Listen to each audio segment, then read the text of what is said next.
আসসালামু আলাইকুম। সবাই কেমন আছেন আমার মিষ্টি আপুরা ভাইয়ারা? আশা করছি যে যেখানে আছেন ভালো আছেন, সুস্থ আছেন। আমরাও আলহামদুলিল্লাহ ভালো আছি। প্রতিদিনের মতো আরেকটি নতুন ব্লগ নিয়ে হাজির হয়ে গেলাম। তো আজকে রান্নাঘরে আসছি, কিন্তু মানে এই যে মাঞ্জাগুষি করতেছি আর কি, থালা বাটি ধুইতাছি। আমরা তো এখানে মাঞ্জাগুষি বলি। আচ্ছা, যাই হোক, নাস্তা পানি খাওয়া শেষ হলো, পরোটা বানাইছিলাম, তারপরে চা। এই তো নাস্তা থাকে। ছেলেরা তো তাদের স্কুল কলেজে চলে গেছে, এখন আমি আমার কাজ শুরু করছি। তো আজকে নাস্তা খাওয়ার সময় আমি কাপড়টা মেশিনে দিয়া তারপরে নাস্তা খাইতে বসছিলাম। কাপড় ধোয়া হয়েছে, কিন্তু আমি এখনো ছাদে নিয়ে যাইনি। বৃষ্টি বৃষ্টি ভাব অনেকক্ষণ ধরে, ছিটফোঁটা বৃষ্টিও পড়ছে। তো দেখি আল্লাহ কি অবস্থা হয়। জোরে মনে হয় বৃষ্টি আসবে, একদম আকাশ কালা হয়ে গেছে। তো আমি ভাবলাম ছাদে পরে যাই। তো এই ফাঁকে আমি এইগুলো ধুয়ে ফেলাই, অনেকগুলো জমছে। এই তো মাঞ্জাগুষি, এটি হলো নাস্তা খাওয়ার পরে যেগুলো বের হয়। তারপর তো আবার দুপুরে রান্নার পরে আবার কতগুলো বের হয়। আসলে অনেক মাঞ্জাগুষি বের হইতেই থাকে। আর আমার তো সব এক হাতের কাজ, আমার নিজের কাজ আমার নিজেরই করতে হয়। তো আমার এক হাতের কাজ এগুলো করতে করতে তো আমার অনেক সময় যায়। তো অনেকে বলে আমি দেরি করে ভাত খাই, দেরি করে মানে সব কিছু করি, আমার দেরি হয় কাজের। তো দেরি হইব না, সব কাজ তো আমার একা হাতে করতে হয় বলেন। এতগুলো ঘর ঝাড়পোছ করা, তারপরে হলো ঝাড়পোছ করাই তো অনেক সময় যায়, দিনের অনেকটা সময় যায়। মাঞ্জাগুষি তো বের হতেই থাকে, একটু পরপরই বের হতে থাকে।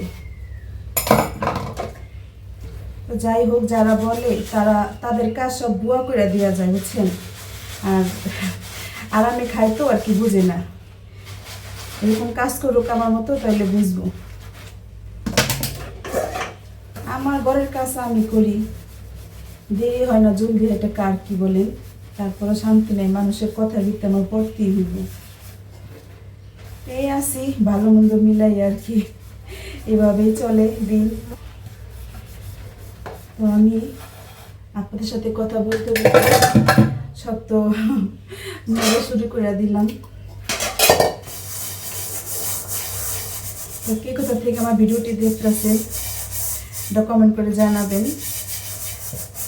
আর ভিডিওটি ভালো লাগলে একটা লাইক দিবেন। আর যারা এখন আমার চ্যানেলটা সাবস্ক্রাইব করেননি, সাবস্ক্রাইব করে দিবেন প্লিজ। আমি এখানে প্রতিদিন আমার লাইফস্টাইল শেয়ার করি, তারপরে রান্না থাকে, আমার মজাদার রান্না বাড়া থাকে। তো সেগুলো যদি ভালো লাগে একটা কমেন্ট করে জানাবেন। কমেন্টের মাধ্যমে আমিও বুঝবো আমার ভিডিও কার কার কাছে ভালো লাগে।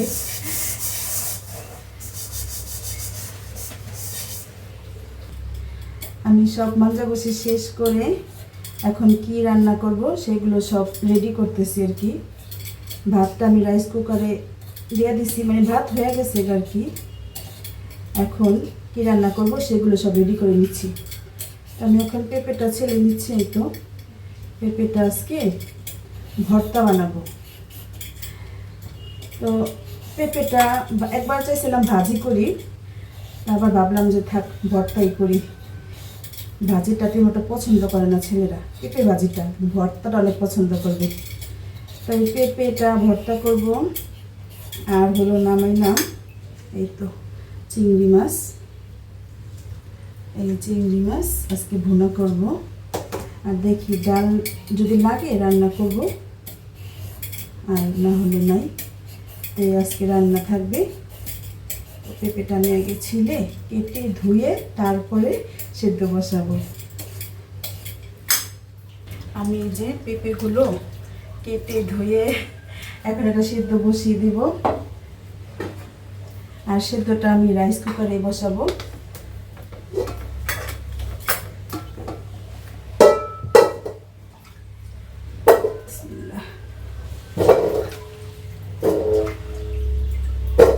কারণ পেঁপে সেদ্ধ হইতে অনেক সময় লাগে। একটু পানি দিয়ে দিই।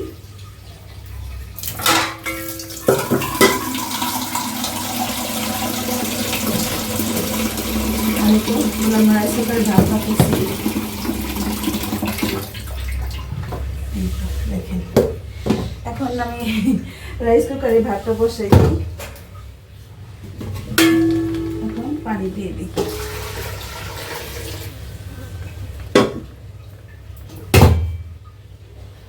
আমি যে একটু পানি থাকলে একটু পিছা দিতে হয়, কারেন্টের জিনিস তো। এই যে আমি এখন বসে দিলাম।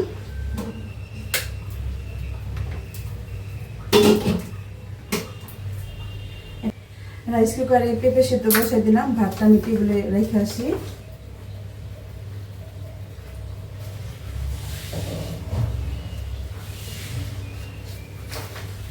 এখন চিংড়ি মাছ কেটে নিই।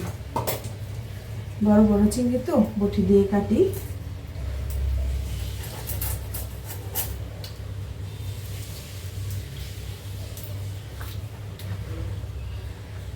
চিংড়ি মাছের তো ময়লাও থাকে মাথার ভিতরে, ময়লাটা পরিষ্কার করে নিলাম। তো আমি মাছগুলো কাটা শেষ করি, তারপর আবার এটার জন্য পেঁয়াজ কাটতে হবে, এখনো কাটাকাটি শেষ হয়নি। চিংড়ি মাছ এখানে পেঁয়াজ আর তেলের সাথে ভেজে নিলাম। এখন সব ময় মশলা দিয়ে দিব। আমি তো চিংড়ি মাছ ভুনাতে একটু আদা রসুন দিব। এই চিংড়ি মাছে আমি একটু আদা রসুন খাই আর কি। যে দিলাম একটু আদা রসুন। এখন দিব মরিচ, এখন দিব হলুদের গুঁড়া, বাস এই হলো মশলা। এখন পানি দিয়ে দিই।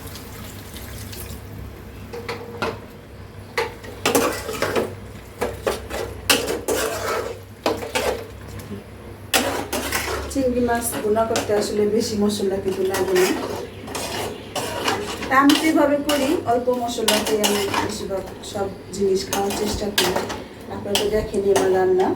আর এখন দেখেন এখানে আমি কি বসাইছি, দেখেন এটা কি। তো এখানে আছে পটল, মানে পটল না, পটলের খোসা ভর্তা করব শুটকি দিয়ে। এই যে এটা হলো ফাওয়া মাছের শুটকি নিছি, আর সাথে রসুন, তারপর হলো একটু পেঁয়াজ দিছি, পরে কাঁচা পেঁয়াজ দিব, আর হলো কাঁচামরিচ দিয়ে সেদ্ধ বসাইছি। এখন একটু তেল দিয়ে দিই, অল্প একটু পানি দিব আর কি। তাই পটল কিন্তু আজকে না, আমি ওই যে ভাজি করছিলাম না, ওই শুকাটা রাইখা দিয়েছিলাম, তো ওটা দিয়া আমি একটু ভর্তা করবো আর কি। আর ওইখানে তো রাইস কুকারে আমার ইয়ে হইতেছে, দেখুন পেঁপে সেদ্ধ বসেছি রাইস কুকারে, সুন্দর সেদ্ধ হইতেছে। এই দেখেন, দেখছেন গইলা গেছে, গইছে আর একটু ভালো করে গলবে, এখন অর্ধেক গইলা গেছে। এই আর কি। এখন আমি ময়লাগুলো গুছিয়ে দিই। চিংড়ি মাছ ভোনা হয়ে গেছে, আমি এখন ফ্রিজে বেড়ে নিচ্ছি। আসলে চিংড়ি মাছ ভোনা করে কিন্তু এখন অল্প একটু হয়ে যায়।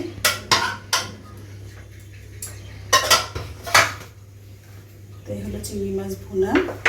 আমি এখানে আবার ডাল বসাইছিলাম, এই তো এটা হলেই রান্না শেষ হয়ে যাবে। এটা এখন আমি গোটা দিলে আর কি, গোটা দিয়ে পরে বাগার দিব। আর এই তো পটলের ছোলকা যে ভর্তা বানাবো সেটা আমি সিদ্ধ করে নিছি। এখন আজকে আর পাটাতে পারবো না, আজকে ব্লেন্ডারে করব। আর এই যে এটা হলো পেঁপে সেদ্ধ করছিলাম যে রাইস কুকারে, তো সেদ্ধ করার মানে একদম লাস্টের মুহূর্তে আমার কারেন্ট গেছিল, পরে আবার আমি কড়াইতে করে আবার একটু সেদ্ধ করে নিছি। আর সেদ্ধর সময় আমি যে কাঁচামরিচ তারপর রসুনও আছে, এটা আসলে দেখাইতে ভুলে গেছিলাম। এই যে রসুন দিছি, কাঁচামরিচ দিয়া সেদ্ধ করছি। এখন আমি দুইটা ভর্তা বানাই, পেঁপেটা পরে বানাই, আগে আমি পটলের খোসাটা বানিয়ে নিই। ব্লেন্ডারে করলে একটু জলদি হবে, এখন আর ভালো লাগতেছে না পাটাতে যে বাটুন, ব্লেন্ডারে করে ভর্তাটা বানিয়ে হলে। আমি সবগুলো পটলের খোসা শুটকি মানে এই যে ভর্তার জন্য যা যা দিছি সব নিয়ে নিলাম। এখন এটা ব্লেন্ড করব। ব্লেন্ড করতে তো 2টা ঘন্টি দিলেই চলে, আর পাটায় বাটতে গেলে আমার কম হলে 15 থেকে 20 মিনিট লাগতো সময়।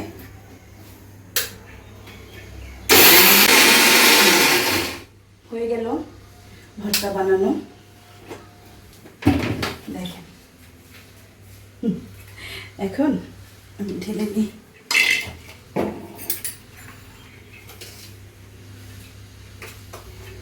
ব্লেন্ডারে তো আসলে আরামই লাগে, কিন্তু আমার কাছে ভর্তা তেমন একটা ভালো লাগে না খেতে, তাই আমি পাটাতেই বাটি বেশিরভাগ।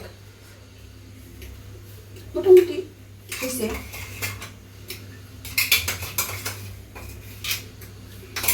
তারপরে আনা পেঁপে ভর্তাটা বানাই। আমি তো শুটকি ভর্তা বানাইলাম, মানে শুটকি ভর্তা কি যে পটলের খোসার সাথে শুটকি দিছি। তো ভর্তা বানানোর পরে এখন আমি পেঁপে ভর্তা বানাচ্ছি। আর পেঁপে ভর্তাটা আমি সেদ্ধ করে নিছি, মানে পেঁপে সেদ্ধ করে নিছি, এখন ভর্তা বানাচ্ছি।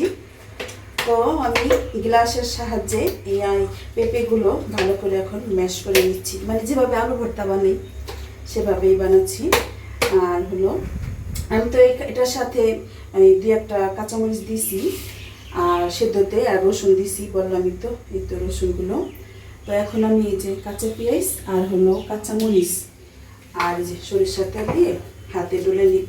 তার আগে ভালো করে ম্যাশ করে নিই। এত মাছি কি বলবো, একটু ফ্যানটা অফ রাখা যেতেছে না, মাছিটা বেড়ে যায়। আমি পেঁপেটা ভালো করে ম্যাশ করে নিলাম। এখন কাঁচামরিচ আর পেঁয়াজ ডলতাছি, হালকা একটু লবণ দিছি, আমি পেঁপে সেদ্ধ সময় লবণ দিছিলাম, এখন অল্প দিলাম। এখন এই যে ভালো করে পেঁয়াজটা একদম নরম হওয়া পর্যন্ত একটু ডলে নিই। আমি তো একদম কাঁচামরিচ পেঁয়াজ সব মিক্সচার করে ফেলেছি পেঁপের সাথে। সরষের তেলও দেওয়া হয়েছে, কিন্তু এখন একটু লবণটা লাগবে, একটু লবণ দিলাম। এখন হলো একটু লবণটা চেখে দেখি লবণ ঝাল কেমন হয়েছে। সেই মজা তো অসাধারণ। আমি সেদ্ধর সময় একটু রসুনটা দিছি না, রসুনের একটা ফ্লেভার আসতেছে, অনেক মজা। তা আপনারা সবাই কমেন্ট করে জানাবেন এভাবে পেঁপে ভর্তা কার কার পছন্দ বা কারা বানায় খাইছেন। ঝাল লবণ সব ঠিক আছে। এটা আমি একটা বাটিতে উঠাই রাখি। এখন ডালটা বাগার দিন, রান্না শেষ। আমি এখন সব শেষে ডালটা বাগার দিচ্ছি। আর ডাল বাগারে আমি শুধু রসুন কুচি দিই, পেঁয়াজ কুচি দিই না। তো এটা বাদামি কালার হলেই আমি এই যে ডালের ভিতরে দিয়ে দিব। আমি ডালটা বাগার দিয়ে নিলাম। তো এখন সব রান্না শেষ। আর আমি আজকে তো সব এইভাবে বাটিতে করে বেড়ে নিছি, কারণ অল্প অল্প। তো এই হলো চিংড়ি মাছ ভুনা, এটা হলো পেঁপে ভর্তা, আর এই তো পটলের খোসা শুটকি দিয়ে ভর্তা। এই আজকে রান্না আমার। আর ভাত তো রান্না হয়েছে, সেটা আমি টেবিলে রেখে আসছি, ছেলেরা আসলে ওদের ভাত দিব। এখন তো রান্না শেষ হলো, অনেক সময় লাগছে রান্না শেষ, রান্না করতেও দেরি, শেষ হওয়ার পরে আবার যেগুলো সব ধুতে হবে, রান্নাঘর গুছাতে হবে।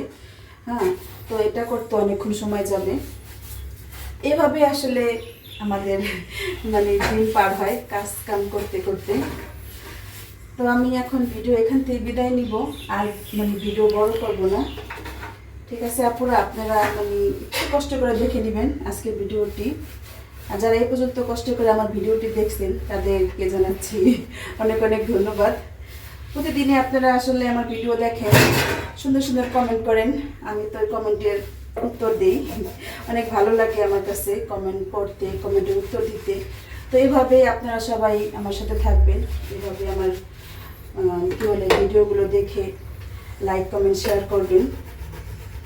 তো ঠিক আছে, আমি আজকে এখান থেকে বিদায় নিব। সবাই ভালো থাকবেন, সুস্থ থাকবেন, অবশ্যই হামদা যদি ভুলে থাকবেন।